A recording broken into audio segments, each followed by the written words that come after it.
Pasti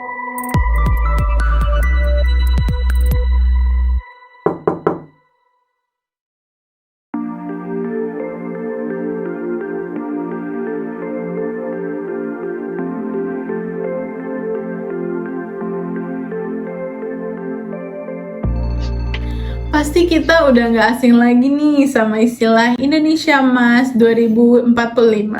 Dan kebetulan lagi, Indonesia diperkirakan bakal sampai ke puncak bonus demografi di antara tahun 2030 sampai 2040. Tahun segitu di mana usia produktif lagi marak-maraknya. Pemerintah harus bisa ambil peran biar momentumnya nggak sia-sia. Nah, mirisnya di tahun 2025 ini dalam mencari pekerjaan dengan gaji yang UMR, apalagi untuk fresh graduate seperti lulusan S1 ini, itu sangat sulit. Kita sering dicap sebagai calon pemimpin bangsa, tapi buat menunggu interview aja kita harus saingan sama ribuan orang. Betul banget, ya. Hal ini tuh bisa jadi masalah serius kalau kita di 5 tahun terakhir ini nggak bisa ngedapetin tenaga kerja yang punya pendidikan tinggi. Nah, jadi istilah Indonesia Emas 2045 itu jadinya cuma omong kosong belaka. Itu kita ini lagi di titik yang kritis antara mau jadi negara yang maju atau jadi negara yang stuck, jadi negara berkembang yang gitu-gitu aja. Oke, selamat datang di Gedar Gedor. Hari ini kita bakal bahas topik utama kita, yaitu pengangguran. Terutama kenapa sih lulusan S1 tuh makin kesulitan untuk cari kerja? Saya, Chain Pitoy, bakal membedah isu ini ditemani sama dua rekan saya, yaitu Mas Farel dan Mas Fauzan. Halo guys. Oke, terkait yang tadi pengangguran, menurut kalian pengangguran itu apa sih tanggapan kalian ya? Oke, menurut aku sih ya, pengangguran itu ya orang yang nggak bekerja gitu, nggak punya pekerjaan. Jadi itu orang yang nggak punya kesibukan, yang di rumah nggak ngapa-ngapain gitu. Mungkin masyarakat di luar sana juga setuju dengan pemahaman tersebut. Ya, mungkin banyak orang awam atau orang-orang tuh taunya pengangguran itu orang yang gak punya pekerjaan, ya lantang-luntung aja di rumah, gak punya kesibukan. Cuman pengangguran itu gak hanya sebatas itu. Nah, ada teorinya nih. Dalam ilmu ekonomi, pengertian pengangguran itu orang yang masuk dalam angkatan kerja atau ada di dalam umur produktif. Nah, umur produktif itu dari 15 tahun sampai 64 tahun. Nah, pengangguran itu orang yang ada di dalam angkatan kerja atau umur produktif, tapi tidak memiliki pekerjaan atau sedang mencari pekerjaan. Itu pengangguran. Oke, seperti yang kita tahu, kalau angka nggak pernah bohong. Untuk itu, boleh ceritakan bagaimana sih angka pengangguran di Indonesia 5 tahun belakang ini? Oke, kalau kita lihat ke belakang, trennya memang fluktuatif ya. Kita tarik ke Agustus 2020. Data BPS mencatat lonjakan TPT atau tingkat pengangguran terbuka itu cukup signifikan dibanding tahun 2019. Betul, angka TPT saat itu menyentuh 7,07% atau sekitar 9,70 juta orang, naik 1,84% dari tahun sebelumnya. Dan faktor terbesarnya jelas karena pandemi COVID-19. Nah, betul sih, waktu pandemi COVID-19 ya, tahun 2020 itu benar-benar masa yang benar-benar lagi terendahnya gitu untuk masyarakat terutama ya. Nah, bukan cuma soal kesehatan aja nih guys, jadi masalah seperti ekonomi pun juga jadi salah satu hal yang terdampak gitu dari pandemi ini. Aku ingat banget tuh tahun 2020 itu banyak banget teman-teman atau saudara gitu ya yang terdampak juga dari COVID-19.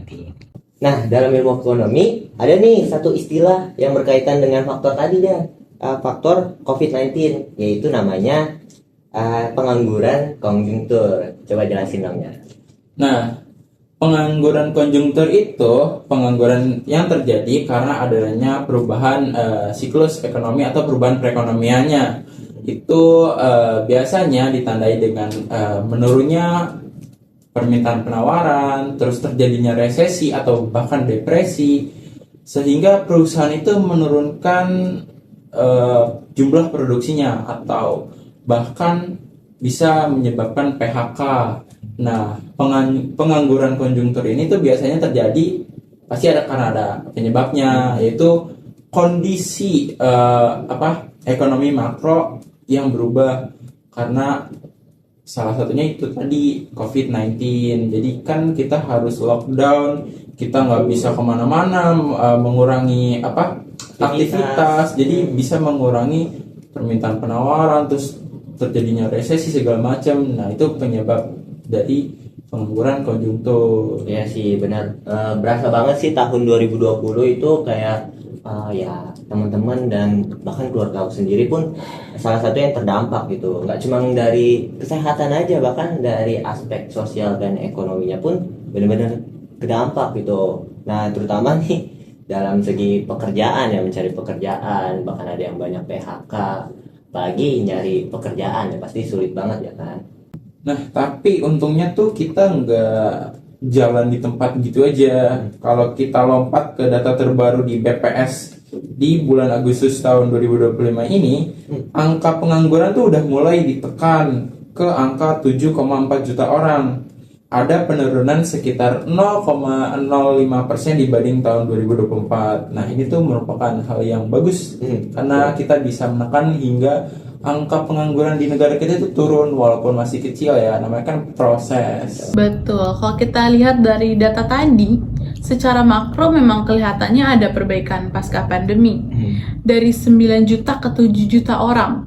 Tapi di sini nih masalahnya, angka yang turun itu ternyata nggak ramah buat semua kalangan. Ini poin pentingnya, jangan sampai kita terlena sama angka 7 juta itu. Karena kalau kita bedah lebih dalam di 7 juta itu ada kejanggalan yang terjadi di kalangan lulusan universitas.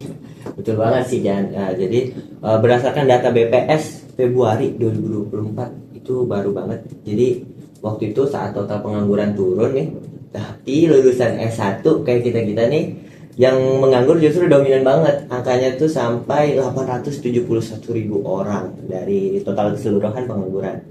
Bayangin hampir 1 juta orang guys yang udah kuliah 4 tahun, biayanya mahal, tapi ujung-ujungnya nggak bisa terserap ke dunia kerja gitu. Nah, sementara lulusan diploma sendiri itu justru lebih stabil.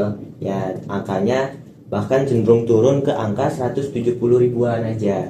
Nah, ini kan jadi tanda tanya besar nih ya. Ijazah S1 ini masih sakti gak sih diminta sama perusahaan gitu? Sebenarnya gelar sarjana ini dulunya jadi tiket emas ya buat naik kelas sosial. Sekarang kayak cuma jadi kertas biasa aja. Kalau nggak dibarengin sama skill yang kita punya, kayak skill spesifik untuk menuju jurusan tertentu atau yang nantinya kita mau menjuru ke pekerjaan tertentu gitu. Makanya nggak heran kalau sekarang banyak yang bilang sarjana makin banyak tapi lowongan makin sempit, syaratnya makin nggak ngotak. Nah, melihat fenomena tsunami pengangguran terdidik ini, kita nggak bisa tinggal diam. Pemerintah pun sebenarnya sudah sadar. Pertanyaannya, program yang ada sekarang itu sudah jadi obat atau cuma perban sementara doang sih? Ya benar sih. Nah, mari kita diskusi ya coba. Pemerintah nih punya beberapa hal gitu, beberapa senjata nih, yaitu salah satunya ada kartu prakerja buat reskilling. Ada juga pelatihan vokasi di lembaga-lembaga pelatihan gitu ya, atau LPK. Terus juga sampai jaminan kehilangan pekerjaan atau JKP buat yang kena PHK. Tapi balik lagi pertanyaannya, apakah program ini nyambung sama kebutuhan lulusan sarjana yang jumlahnya ya lumayan banyak gitu ya, bahkan sampai 1 juta orang. Oke, kalau kita bedah program yang udah disebutin tadi, yang udah dilakukan oleh pemerintah, kayak prakerja atau JKP, sebenarnya niat pemerintah itu bagus. Tapi masalahnya program ini tuh seringkali jadi pemadam kebakaran istilahnya buat yang udah terlanjur nganggur. Padahal masalah sarjana kita itu ada di link and match. Universitas nyetak sarjana apa, industri itu butuhnya apa. Akhirnya banyak sarjana yang overqualified tapi underskilled buat di teknis lapangan.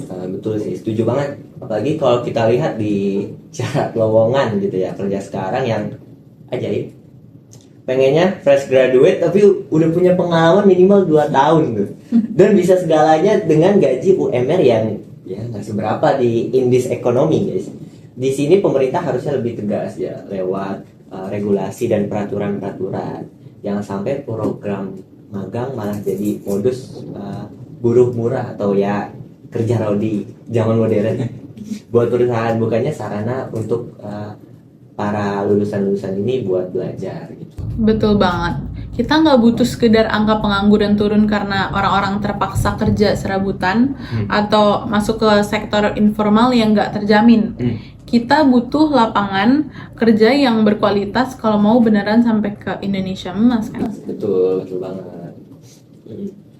Nggak terasa kita sudah ada di penghujung obrolan. Ya, data BPS Agustus 2025 tadi memang nunjukin penurunan angka pengangguran secara umum. Tapi fakta bahwa hampir 1 juta sarjana masih terombang-ambing itu adalah alarm keras buat kita semua ya. Intinya tuh ijazah nggak cuma tiket masuk stadion aja istilahnya, tapi buat menang pertandingan itu sih ya, pertandingan kan di lapangan. Kita juga di lapangan butuh yang namanya skill dan mentalitas untuk beradaptasi gitu, biar kita bisa melakukan atau menang di lapangan tersebut. Nah, buat teman-teman yang lagi berjuang di luar sana, kalian itu nggak sendiri, guys. Sistem kita emang lagi nggak baik-baik saja, tapi jangan sampai itu bisa mematahkan semangat kalian. Betul. Indonesia Emas 2045 itu bukan hadiah yang jatuh dari langit, itu perlu perjuangan dari hasil kerja keras. Nggak cuma dari kitanya aja nih, tapi juga dari sisi pemerintah di tahun 2025. Kalau bonus demografi ini yang tadi disebutkan tuh nggak dikelola dengan ketersediaan lapangan kerja yang layak, itu tuh malah jadi bencana demografi. Oke, terima kasih sudah dengerin Gedar Gedor. Semoga obrolan hari ini bisa membuka mata kita kalau isu pengangguran bukan cuma soal angka di tabel BPS, tapi soal martabat dan masa depan bangsa. Saya Chain Pitoy. Saya Fauzan Ahmad Sidik. Saya Muhammad Farel. Pamit undur diri. Sampai jumpa di episode berikutnya. Tetap produktif, tetap waras. Cheers. Gedar Gedor. Gedar Gedor.